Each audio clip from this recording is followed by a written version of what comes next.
Wheezing শব্দের বাংলা অর্থ কি আজকের এই ছোট একটা ভিডিওতে এখন আমরা শিখব।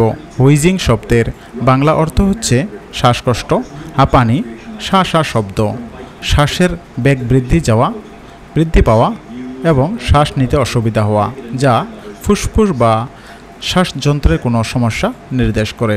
দুটো example sentence. He started wheezing after running. He started wheezing after running.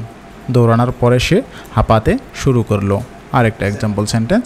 Her wheezing got worse at night. Her wheezing got worse at night. তার হাঁপানি রাতের বেলা খারাপ হলো। তো বন্ধুরা, আশা করছি হুইজিং শব্দের বাংলা অর্থ জেনে গেছেন। ধন্যবাদ।